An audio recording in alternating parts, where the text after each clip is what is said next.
Indonesia. Beribu pulang berputaran Bangsa sucitanya, Bhinneka Tunggal Ika, Ika kita bersama, kita bina selama, persatuan bangsa, persatuan jiwa, Indonesia bahagia.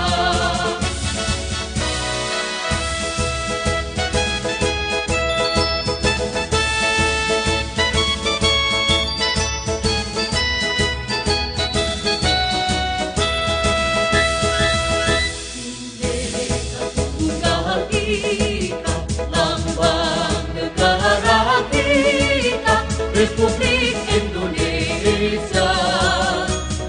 Beribu bulan berputar rakyatnya, 61 cintanya. Bhinneka Tunggal Ika, Ika kita bersama, kita bina selama, persatuan bangsa, kesatuan jiwa, Indonesia bahagia. bagi lambang negara kita, Republik Indonesia. Beribu pulang berputar rakyatnya, bangsa sucitanya. Bhinneka Tunggal Ika, Ika kita bersama, kita bina selama, persatuan bangsa, persatuan jiwa, Indonesia bahagia.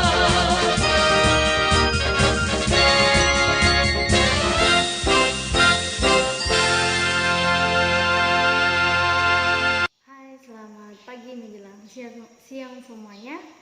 Untuk kelas 4 hari ini seperti biasa ya, kita akan melanjutkan pelajaran kita. Ibu berharap semuanya masih semangat ya. Masih semangat di rumah untuk belajar. Jangan ada yang tidur dulu, karena kita akan masih melanjutkan pelajaran kita pada saat ini. Nah, pelajaran kita yang terakhir untuk hari ini itu adalah masih PKN ya. Kemarin PKN, hari ini PKN, karena dalam satu minggu itu kita belajar PKN 2 kali ya. Nah, lanjutan dari materi kita kemarin ya, Ibu akan menegaskan sedikit tentang Pancasila ya kemarin, bahwa dalam semua sila-sila itu mempunyai makna tersendiri. Nah, karena pokok bahasan kita kemarin itu mengenai, siapa yang masih ingat, mengenai persatuan dan kesatuan dalam keragaman. Kalau kemarin Ibu sudah jelaskan sedikit ya, bahwa itu nilai persatuan dan kesatuan bangsa Indonesia itu ada dalam sila ketiga Pancasila, sila ketiga ya. Nah, kalian sudah tahu lambangnya itu apa? Ibu sudah jelaskan juga kemarin kenapa diambil pohon beringin. Kemudian apa bunyi dari sila ketiga Pancasila? Persatuan Indonesia. Nah, ingat di situ ada kata satu, persatuan, kata dasar dari satu dengan nimbuhan per dan an. Oke, coba perhatikan apa makna yang terkandung dari dalam sila ketiga Pancasila itu. Yuk, siapa yang tahu? Semuanya kemarin mengerjakan PR-nya dengan baik ya, sudah tahu semuanya. Cuma untuk hari ini gue menegaskan sedikit ya. Kalau dalam sila ketiga Pancasila itu terkandung apa, nilai persatuan bangsa Indonesia ya.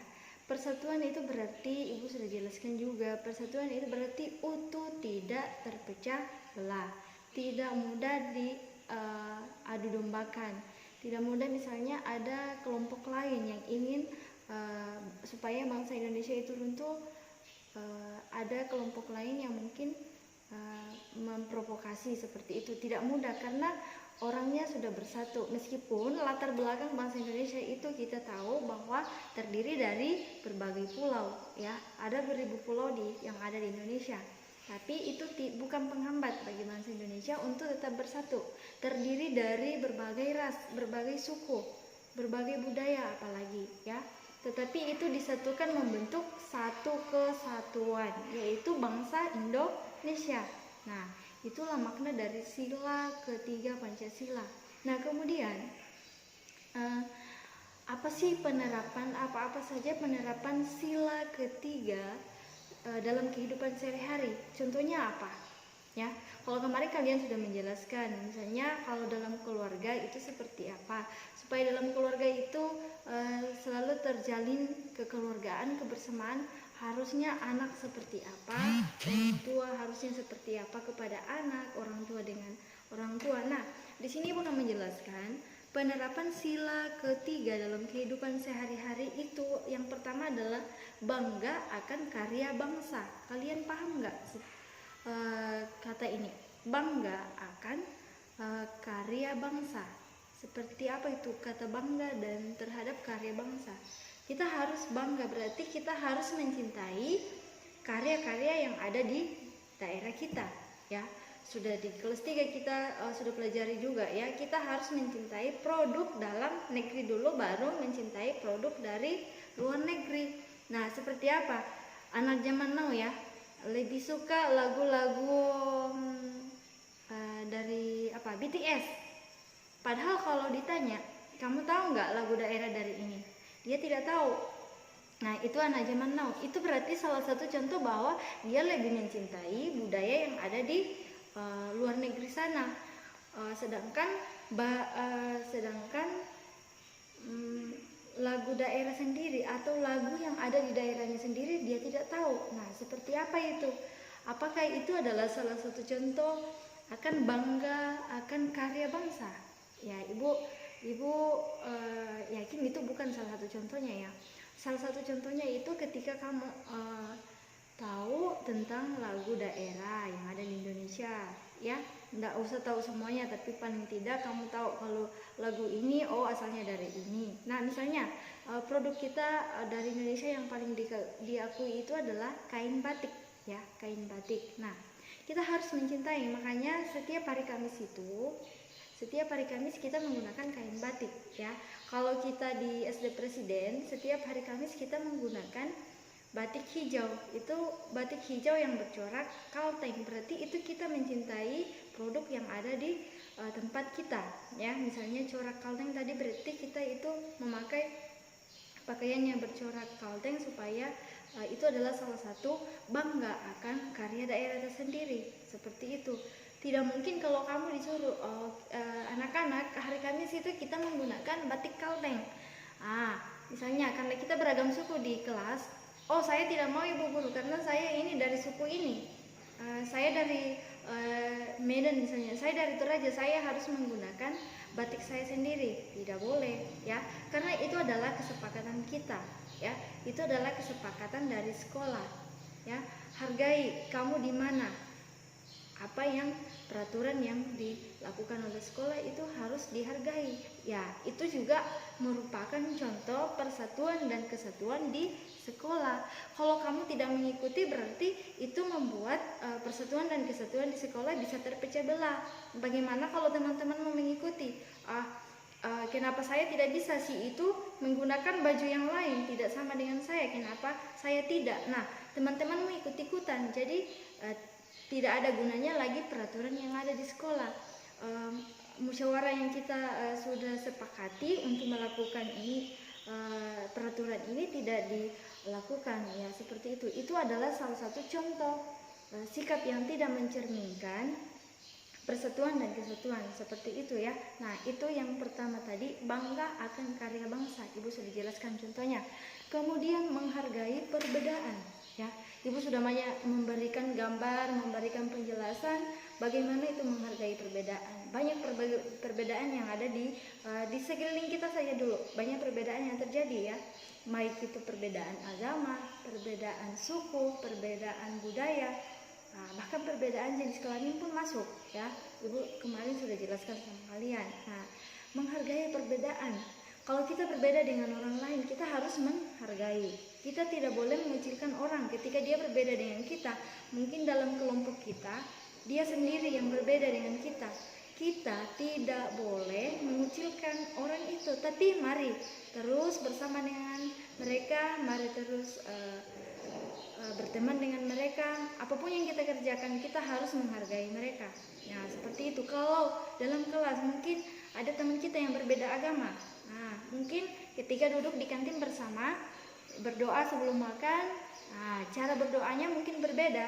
Nah, kamu tidak boleh, kok kamu lain cara kamu berdoa, misalnya diangkat tangan seperti itu atau seperti apa. Kamu tidak boleh mengejeknya, tapi mari saling menghargai. Oh, itu cara dia, seperti itu. Ya, mungkin juga orang melihat kamu, oh kok cara kamu berdoa seperti itu, ya. Itu adalah contoh menghargai perbedaan. Nah, sekarang itu adalah menggunakan bahasa Indonesia.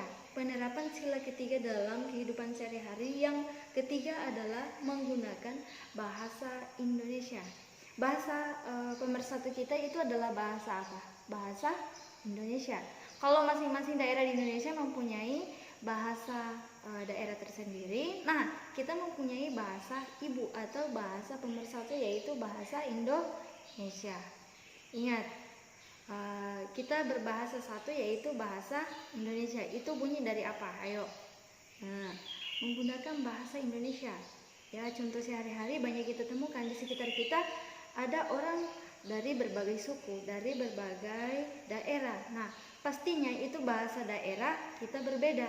Nah, supaya kita nyambung dengan orang tidak salah sangka kepada kita ketika kita berbicara. Alangkah baiknya ketika kita berbicara, misalnya kamu berdua ya, misalnya kamu berdua bersama daerah kamu sama.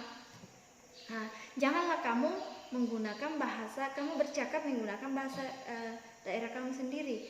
Itu biasa membuat orang mudah tersinggung, ya, mudah tersinggung. Nah, alangkah baiknya supaya tidak ada perpecahan dalam kelompok kamu, gunakan bahasa Indonesia. Karena bahasa Indonesia itu adalah bahasa kita sehari-hari. Di sekolah pun digunakan bahasa Indonesia, ya, bahasa sehari-hari kita, supaya mudah dipahami oleh orang lain dan tidak membuat perpecahan di antara kelompok. Kalau dalam kelompok, ya, kalau kamu bermain bersama temanmu berbeda daerah, berbeda bahasa pula, jangan gunakan bahasamu yang lain, ya, tapi mari gunakan bahasa Indonesia. Nah, seperti itu contohnya penerapan sila ketiga dalam kehidupan sehari-hari. Itu sedikit yang Ibu berikan kepada kalian. Kalau dalam masyarakat, penerapan dalam masyarakat sudah tahu. Kalau hari ini Ibu menjelaskan secara umum, ya. Dalam keluarga kalian sudah tahu seperti apa, di sekolah pun seperti apa, ya. Sudah kemarin pun Ibu sudah jelaskan sedikit-sedikit, ya. Misalnya musyawarah, itu adalah salah satu contoh persatuan dan kesatuan. Kenapa musyawarah dikatakan persatuan dan kesatuan? Karena itu mengumpulkan orang, tidak hanya satu orang di situ, tapi ada orang banyak. Nah, hari ini Ibu akan menjelaskan sedikit, ya, contoh sikap menjaga persatuan dan kesatuan, ya. Nah, coba perhatikan, semboyan bangsa kita itu adalah Bhinneka Tunggal Ika, berbeda-beda tapi tetap satu, ya. Banyak perbedaan yang ada di Indonesia, tapi mereka tetap satu, kita tetap satu. Kenapa kita harus mesti tetap satu? Supaya kita tidak mudah diadu dombakan, tidak mudah dihasut oleh negara lain, nah, tetapi kita tetap bekerja sama. Kalau ada sesuatu, misalnya pengaruh budaya dari golongan lain misalnya, tapi kita sudah bersatu, ya, Indonesia bersatu, bahwa itulah kesepakatan kami bahasa Indonesia seperti ini dan seperti ini, ya. Itulah fungsinya menjaga persatuan dan kesatuan. Nah, untuk hari ini sikap menjaga persatuan dan kesatuan tentunya sudah banyak, ya, dari penjelasan Ibu dari pelajaran pertama kemarin sampai saat ini. Kalian pasti sudah memahami apa saja sih contoh menjaga persatuan dan kesatuan itu seperti apa. Nah, di sini kalian coba perhatikan pada buku paket kamu, buku tematik 4A, kita di pelajaran 4 ya. Di pelajaran 4 di halaman 21, ayo berdiskusi. Di sini sebenarnya kalian banyak diajak berdiskusi ya. Tapi silakan berdiskusi di rumah dengan orang tua saja. Kalian disuruh, kalau di sini hanya disuruh 4 nomor, ibu suruh kalian 5 nomor. Itu tugas kalian untuk hari ini. Silakan tuliskan, tapi jangan dituliskan di buku paket ya, tuliskan di buku catatan. Nah, yang pertama di kolom pertama adalah sikap yang mencerminkan persatuan dan kesatuan. Ini ibu tidak menuntut dari kehidupan dalam rumah, dari keluarga, di sekolah atau masyarakat, tidak. Terserah kalian mau ambil contohnya dari mana. Kemudian yang kolom yang kedua adalah yang tidak mencerminkan persatuan dan kesatuan. Itu tugas kalian hari ini adalah mengelompokkan sikap yang mencerminkan persatuan dan kesatuan, kemudian sikap yang tidak mencerminkan persatuan dan kesatuan. Nah, ibu kira untuk pelajaran kita untuk hari ini cukup ya. Ya, untuk pelajaran selanjutnya kita akan melanjutkan pembelajaran 5 karena pelajaran 4 ini sudah selesai. Kita akan melanjutkan lagi. Silakan diingat penjelasan ibu karena hari ini ibu hanya penegasan ya dari materi kita yang pertama sampai materi yang terakhir. Karena di halaman 21 ini ibu kira sudah banyak ibu jelaskan dan mungkin dari kalian, dari penugasan kalian itu sudah banyak kalian tahu. Oke? Sekian untuk hari ini. Tetap jaga kesehatan di rumah, banyak berdoa sehingga kita tetap diberi kesehatan meskipun saat ini kita masih seperti biasa belajar online dari rumah, tetapi harapan ibu untuk kelas 4 semuanya semangat, patuh kepada orang tua, handphone tidak ada, jangan banyak ada laporan yang ibu dengar. Alasannya tiap hari mengerjakan tugas dengan buru-buru, saat dikumpulkan kepada bapak ibu guru apa yang terjadi ya, lain yang disuruhkan, lain yang dikerjakan, seperti itu, tidak memperhatikan dengan baik. Karena apa? Buru-buru mau mengerjakan supaya bisa bermain, apalagi karena alasannya sekarang semuanya bisa pegang handphone. Nah, alasannya supaya cepat megang handphone, kan bisa saja sekarang bikin apa kamu, saya lagi nonton kembali bapak ibu guru saya yang mengajar, padahal bukan. Tidak boleh seperti itu ya. Itu salah satu contoh tidak menunjukkan sikap persatuan dan kesatuan itu dalam rumah tangga. Karena apa? Sudah mulai berbohong kepada orang tua. Nah, itu salah satu contohnya. Silakan patuh kepada orang tua, yang diberikan oleh orang tua silakan dilakukan dengan baik. Karena sekarang guru kalian di rumah itu adalah orang tua sendiri. Pendamping kalian di rumah adalah untuk belajar adalah orang tua sendiri ya. Bapak ibu guru hanya memberikan video dan kalian dengarkan, pahami, seperti itu. Tapi yang lebih intinya yang mendampingi kalian di rumah itu adalah orang tua kalian. Jadi silakan didengarkan dengan baik ya. Mungkin itu sedikit arahan dari ibu untuk hari ini. Ibu ucapkan terima kasih. Selamat siang, sampai jumpa. Namun sebelum kita mengakhiri pelajaran kita berdoa dulu seperti biasa. Doa ibu yang pimpin dalam nama Bapa dan Putra dan Roh Kudus. Amin. Bapa, terima kasih buat kasih-Mu yang telah menyertai kami sepanjang hari ini dalam pelajaran kami. Kiranya apa yang kami telah dapatkan untuk hari ini Tuhan, semuanya boleh tertanam baik dalam hati kami, guna kami untuk pakai untuk masa depan kami. Berkati orang tua kami Tuhan, berkati juga Bapak Ibu guru kami. Berkati kami juga Tuhan dalam setiap aktivitas kami, sehingga kami tetap merasakan lapang kasih-Mu. Kehidupan kami selanjutnya sepanjang hari ini Tuhan, kami tetap serahkan ke dalam tangan-Mu. Kiranya Engkau bersama dengan kami. Berikanlah kami